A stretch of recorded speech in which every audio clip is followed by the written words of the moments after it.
Hi friends, मेरा नाम doctor Asit नायक है और मैं एक पेन फिजिशियन हूं और एक क्रिटिकल केयर यूनिट का हेड हूं।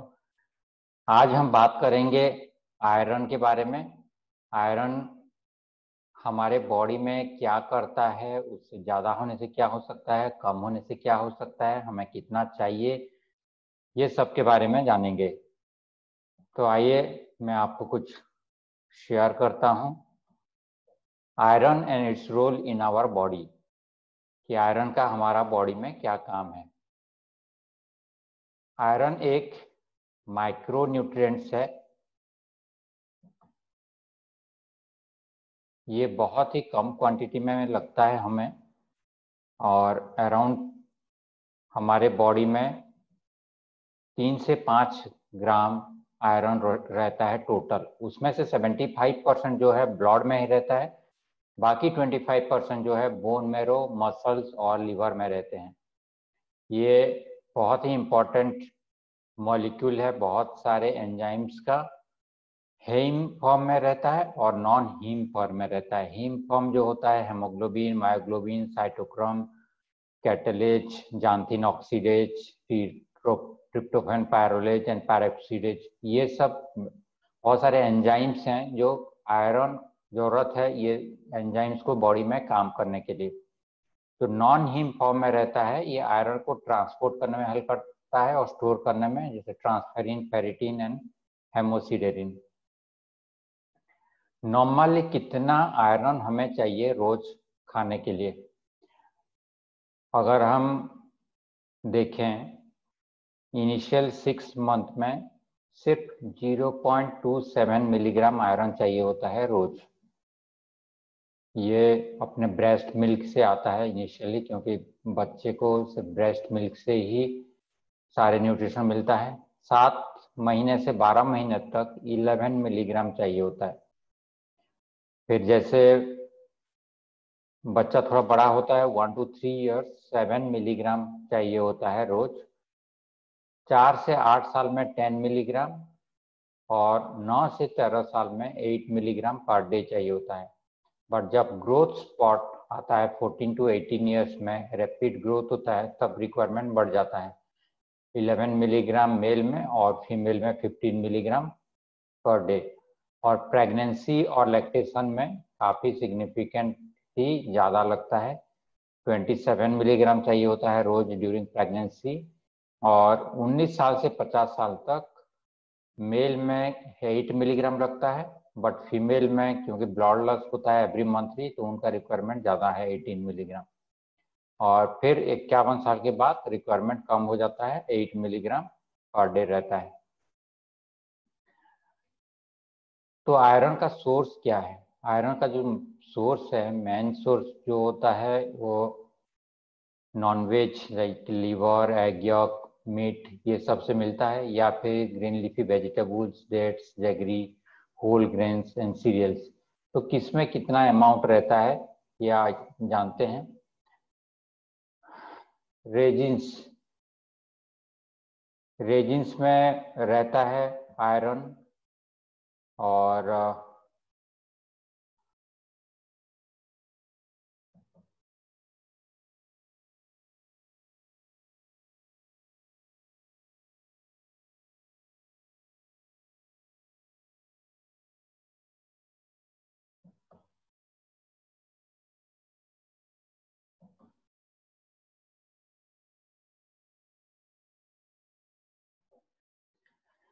जैसे रेजिन्स है, उसमें 1 कप अगर रेजिन जो 145 ग्राम का खाते हैं, तो 2.73 मिलीग्राम का आयरन मिलता है। एप्रिकट, जो सूखा एप्रिकट होता है, ड्राइड एप्रिकट, 35 ग्राम में 0.93 मिलीग्राम आयरन रहता है। एक केला अगर खाते हैं जो अप्रोक्सीमेटली 118 ग्राम का रहता है, उसमें सिर्फ 0.31 मिलीग्राम का रहता है।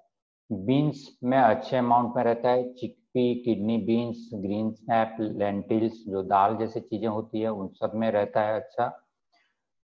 और सीरियल्स में भी अच्छा रहता है। और जो रेडी टू ईट फूड है, पैकेज फूड, उसमें फोर्टिफाइड किया जाता है, मतलब एडिशनल आयरन डाला जाता है, इसीलिए ज़्यादा अमाउंट में रहता है।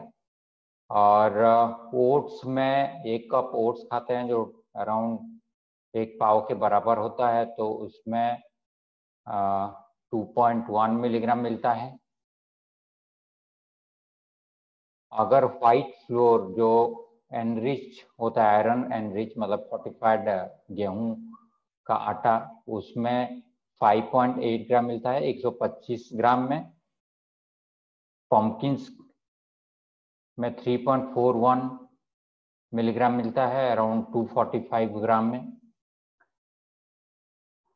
चावल में जो एनरिच चावल है मतलब जिसमें फोर्टिफाइड आयरन एडिशनल डाला जाता है, उसमें 185 ग्राम में 7.97 मिलीग्राम रहता है। होल गेहूं में 120 ग्राम होल गेहूं खाएंगे तो 4.6 ग्राम। टोमेटो का पेस्ट में अराउंड 262 ग्राम खाएंगे तो 7.81। मस्टर्ड ग्रीन्स उसमें 140 ग्राम में 0.98 मिलीग्राम रहता है। ब्रोकोली में 1.05 156 ग्राम ब्रोकोली में। तो ये इस तरीके से आयरन रहता है, बट एक्चुअली जब हम खाते हैं तो उतने अमाउंट में हम खा नहीं पाते, और जितना भी खाते हैं डेफिशिएंसी रहता है, क्योंकि हमें फीमेल्स में स्पेशली अगर 27 मिलीग्राम खाना है रोज आयरन, तो सिर्फ खाने से नहीं मिल पाता। इसीलिए फीमेल्स में आयरन की कमी के कारण उनका हेमोग्लोबिन कम रहता है। और आयरन का फंक्शन क्या है हमारे बॉडी में? हेमोग्लोबिन को ट्रांसपोर्ट ऑक्सीजन को ट्रांसपोर्ट करता है हेमोग्लोबिन के फॉर्म में। साइटोक्रोम के फॉर्म में एनर्जी प्रोडक्शन में हेल्प करता है, जिसको एटीपी एडिनोसिन ट्राइफॉस्फेट बोलते हैं। ये प्रोडक्शन करता है माइटोकॉन्ड्रिया में। और कैटेलेज और पेरोक्सीडेज फॉर्म में ये इम्यूनिटी में हेल्प करता है। ये कैटेलेज और पेरोक्सीडेज जो इन्वेडिंग वायरस या बैक्टीरिया है उनको डिस्ट्रॉय करने में हेल्प करते हैं। तो आयरन के डेफिशिएंसी से इम्यूनिटी भी कम हो सकता है। बहुत सारे एंजाइम्स जो बॉडी में मेटाबॉलिज्म होता है उसका काम करने के लिए आयरन जरूरत है। जैंथिन ऑक्सीडेज करके एक एंजाइम है जो यूरिक एसिड मेटाबॉलिज्म में हेल्प करता है, तो उसके लिए भी आयरन जरूरत है। नॉर्मली जब हम आयरन खाते हैं तो होता क्या है, आयरन 2 फॉर्म में होता है, एक होता है हीम फॉर्म और एक नॉन हीम फॉर्म में। तो जो हीम फॉर्म होता है आयरन वो इजीली हमारे डाइजेस्टिव सिस्टम में एब्जॉर्ब हो जाता है और ब्लड में जा सकता है। बट जो नॉन हीम फॉर्म होता है वो फेरिक आयरन जो होता है, ऑक्सीडाइज आयरन, वो रिड्यूस आयरन होगा तब जाके अंदर घुस पाता है। और हेप्सिडिन करके एक मॉलिक्यूल्स है, वो ब्लॉक कर देता है आयरन को ब्लड में जाने के लिए। तो जब हेप्सिडिन ज़्यादा बढ़ जाता है तो उस कंडीशन में आयरन ब्लड के अंदर जा ही नहीं पाता। नॉर्मली हमारे जो इंटेस्टाइन है वहाँ के सेल्स का डेथ होते रहते हैं, तो वहाँ से शेडिंग होके आयरन लॉस होता है हमारे बॉडी से।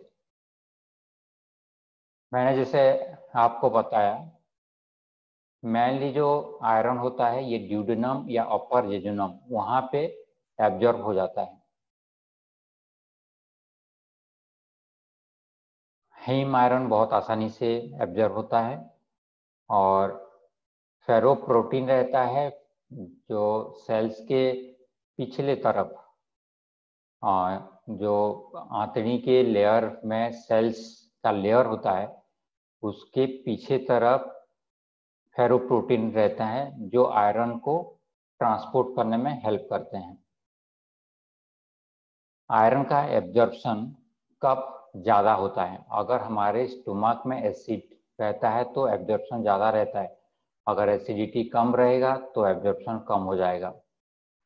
विटामिन सी आयरन को एब्जॉर्ब करने में हेल्प करता है। कुछ ऑर्गेनिक एसिड्स हैं जैसे citric acid, lactic acid, tartaric acid, ये आयरन का एब्जॉर्प्शन को बढ़ाते हैं। एनिमल प्रोटीन्स जैसे मीट, फिश, पोल्ट्री, उसमें जो आयरन रहता है वो इजीली एब्जॉर्ब होता है हमारे शरीर में। शुगर, फ्रुक्टोज, सॉर्बिटल, ये आयरन का एब्जॉर्प्शन को बढ़ाते हैं। प्रेगनेंसी और जब ग्रोथ होता रहता है तो आयरन फास्ट एब्जॉर्ब होता है बॉडी में। और बॉडी में टोटल आयरन अगर कम है तो जब रिक्वायरमेंट बढ़ जाती है तो एब्जॉर्प्शन भी बढ़ जाता है। एब्जॉर्प्शन कब कम होता है? अगर इंटेस्टिनल मोटिलिटी ज़्यादा है, जैसे लूज मोशन हो रहा है, तो उस कंडीशन में एब्जॉर्प्शन नहीं होता। फाइटेट्स एंड ओरालेट्स, ये कुछ फ्रूट्स और वेजिटेबल्स वगैरह में रहता है जो आयरन को एब्जॉर्ब करने में कम कर देते हैं। कुछ आयरन बाइंडिंग कंपाउंड्स रहते हैं जैसे फेरस पायरोफॉस्फेट, फेरस साइट्रेट, और फिर कैल्शियम, फास्फोरस, मैग्नीशियम, ये सब अगर फूड में है तो आयरन को अंदर घुसने नहीं देते, एब्जॉर्प्शन को कम कर देते हैं। ऐसे ही जिंक, मैंगनीज एंड कॉपर भी कम कर देते हैं। कॉफी और टी में टैनिक एसिड होता है, वो कम कर देते हैं। अगर कॉफी टी ज़्यादा पी रहे हैं तो हमारा आयरन बॉडी में घुस नहीं पा रहा है। अगर बॉडी में ज़्यादा आयरन स्टाटस है, आयरन ऑलरेडी बॉडी में एडिक्वेट अमाउंट है, तो आयरन एब्जॉर्प्शन ऑटोमेटिकली कम हो जाता है। अगर आप एसिडिटी वगैरह के लिए कुछ दवाई खा रहे हैं, एलोपैथिक दवाई या एंटासिड्स वगैरह, या आपका एसिड्स नहीं बनते, जैसे क्लोरोहाइड्रिया बोलते हैं, हाइपोक्लोरोहाइड्रिया, आपका एसिड्स अगर नहीं बन रहा है और पुअर डाइजेशन कैपेसिटी है स्पेशली फैट के लिए, तो भी आयरन एब्जॉर्प्शन कम हो जाता है। बॉडी में बैलेंस होना चाहिए, आयरन ज़्यादा नहीं या कम नहीं होना चाहिए। अगर बॉडी में आयरन का स्टोरेज कम रहता है तो आयरन डेफिशिएंसी एनीमिया होता है। एक्सेस आयरन अगर बॉडी में रहता है तो उसको हेमोक्रोमाटोसिस बोलते हैं। और कुछ सीडेरोब्लास्टिक एनीमिया कंडीशन में आयरन बॉडी में बढ़ जाती है।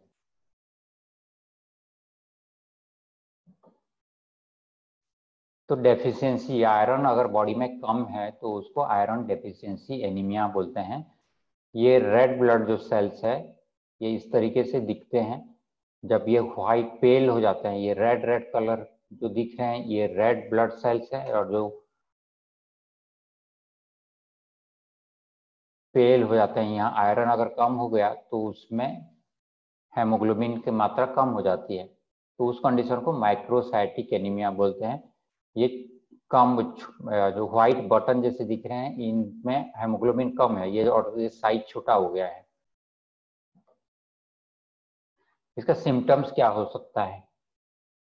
हमेशा थकान थकान लगेगा, स्किन को अगर देखेंगे तो पेल दिखेगा, व्हाइट दिखेगा, सांस फूलने लगेगा थोड़े से चलने फिरने में, सर में दर्द होने लगेगा, डिजीनेस, चक्कर चक्कर लगेगा, हार्ट में भी पाल्पिटेशन मतलब हार्ट बीट हमें खुद पता चलने लगेगा। तो ये सब एनीमिया या आयरन की कमी से होता है। तो किस किस कंडीशन में होता है? कुछ कंडीशन है जहाँ पे डिमांड बढ़ जाती है, जैसे infant, pre school children, growth spots, pregnancy के टाइम पे। तो जितना डिमांड बढ़ गया है उतना सप्लाई नहीं हो पा रहा है, तो आयरन कमी हो जाएगी बॉडी में। अगर हम कम आयरन खा रहे हैं, जैसे गरीबी है या माल नोरिश्ड हैं या हमारे खान पान में आयरन की कमी है, तो भी कम हो जाएगा। ऐसे कुछ कंडीशन है जहाँ पे आयरन का एब्जॉर्प्शन कम हो जाता है। जैसे अगर आपके आंतड़ी का सर्जरी हुआ है और निकाल दिया है पार्ट ऑफ आपका आंतड़ी, तो उस कंडीशन में नहीं हो सकता। अगर पेट में कुछ इन्फेक्शन है या कुछ इन्फ्लेमेटरी बाउल डिजीज है, जैसे सीलियाक डिजीज, एस्ट्रोपिक गैस्ट्राइटिस और इन्फ्लेमेटरी बाउल डिजीज बोलते हैं, या फिर आप कोई दवाई ले रहे हैं एसिड कम करने के लिए, तो उस कंडीशन में आयरन एब्जॉर्प्शन कम हो जाता है। कुछ कंडीशन है जो कंटिन्यूसली थोड़ा थोड़ा करके ब्लड लॉस हो रहा है आपके बॉडी से, जैसे नॉर्मली फीमेल में एवरी मंथली ब्लड लॉस होता है मेंस्ट्रुएशन साइकिल में। कुछ वार्म इन्फेक्शन है आपके पेट के अंदर, या आंतड़ी में सूजन है और इन्फ्लेम है, या पेट में घा हो गया है, या डायवर्टिकुलस बोलते हैं जहाँ पे पाउच बन जाता है पेट के अंदर, या कुछ कैंसर या ट्यूमर है। कुछ कंडीशन है जो वहाँ पे हमारा ब्लड का सेल्स खुद से डिस्ट्रॉय हो जाते हैं, ऑटोइम्यून हेमोलाइटिक एनीमिया आप बोलते हैं। या किसी को हार्ट की सर्जरी हुआ है और हार्ट में वाल्व लगा है, उस केस में हमारे जो रेड ब्लड्स है वो थोड़ा थोड़ा डैमेज होते रहते हैं, डायलिसिस पे है। और कुछ ड्रग्स पे हैं, जैसे दर्द के लिए दवाई लेते हैं, दर्द वाले दवाई, ये क्या करते हैं पेट में घा कर देते हैं और वहां से ब्लड लॉस होता है। और कुछ कंडीशंस है, जैसे इरिथ्रोपोएटिन थेरापी है, और इरिथ्रोपोएटिन ब्लड को बढ़ाने के लिए दिया जाता है। तो उस कंडीशन में इरिथ्रोपोएटिन तो ले रहे हैं बट आयरन खा कम रहे हैं, तो उस कंडीशन में हमें आयरन डेफिशिएंसी हो सकती है। एक कुछ कंडीशन होता है जहाँ पे ब्लड में हाई हेप्सिडिन लेवल बढ़ जाती है। उस कंडीशन में क्योंकि आयरन एब्जर्ब नहीं हो पाता, हमारे ब्लड सर्कुलेशन तक आ नहीं पाता, तो उस कंडीशन में आयरन डेफिशिएंसी हो सकता है।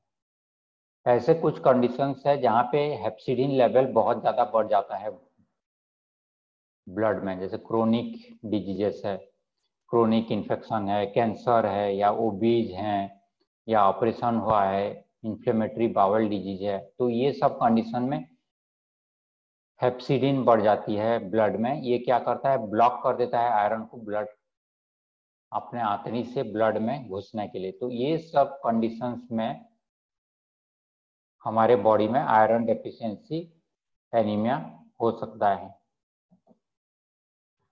तो इसको कैसे जानेंगे, अगर ब्लड का टेस्ट करेंगे, एक आयरन प्रोफाइल करके टेस्ट होता है, उस टेस्ट से हमें पता चलता है।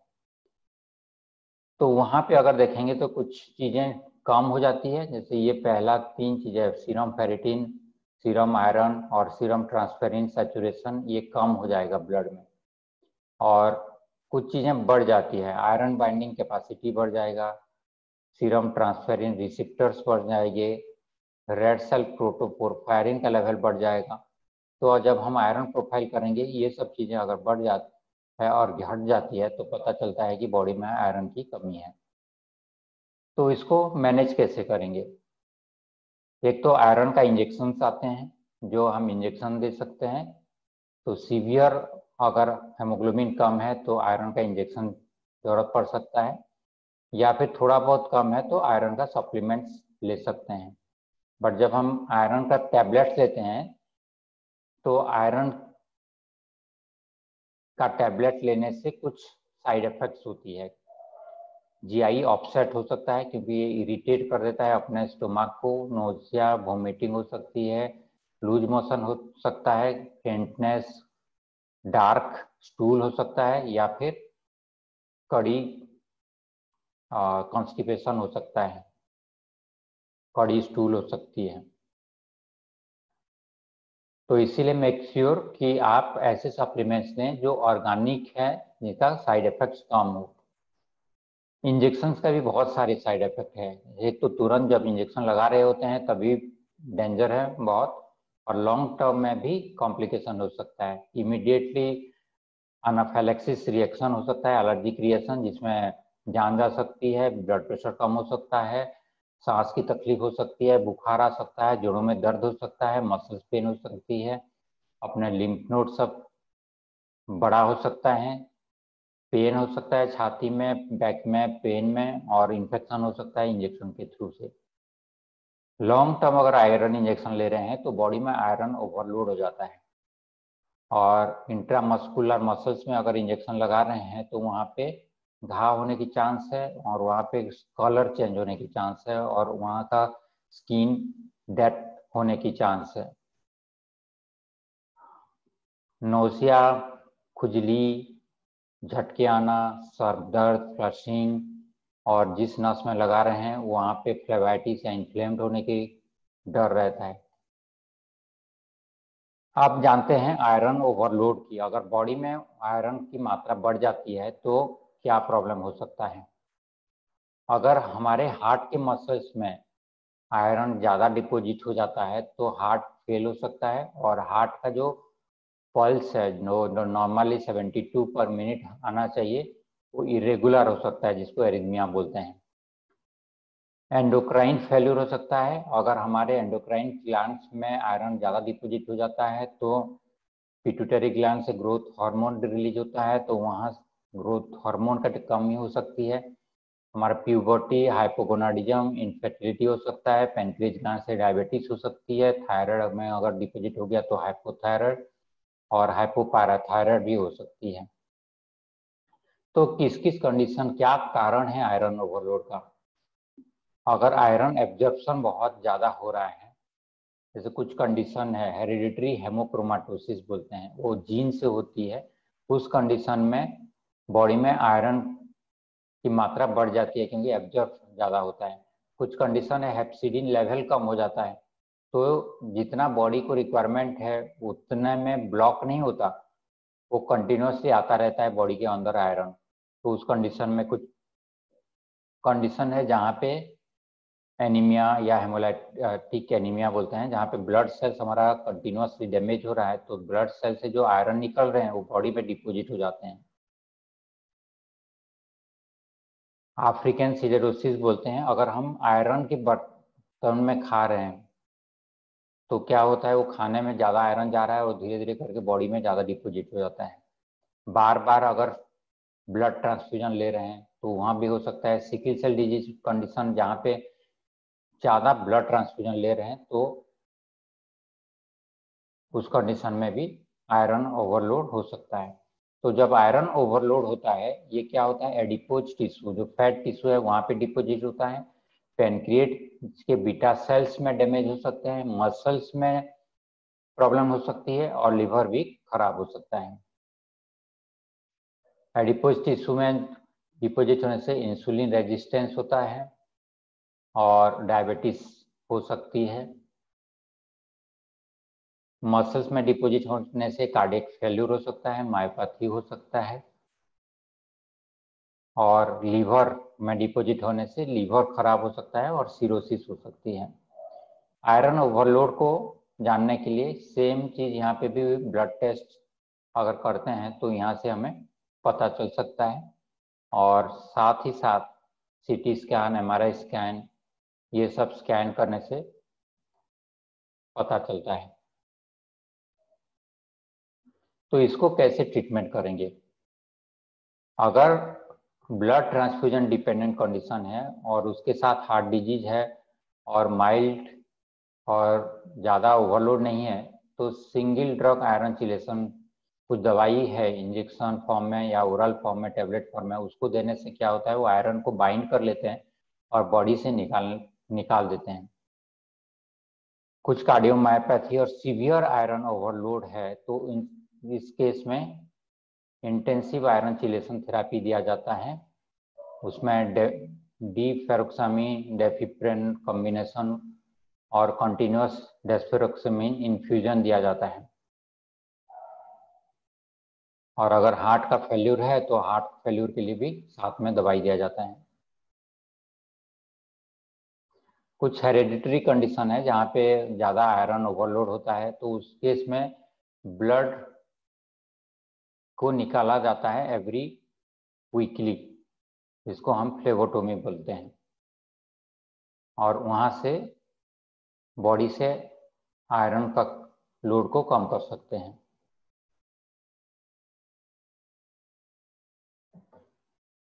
Thank you. अगर किसी को भी कोई भी कंसर्न है तो आप हमें मैसेज कर सकते हैं व्हाट्सएप के थ्रू अपॉइंटमेंट के लिए।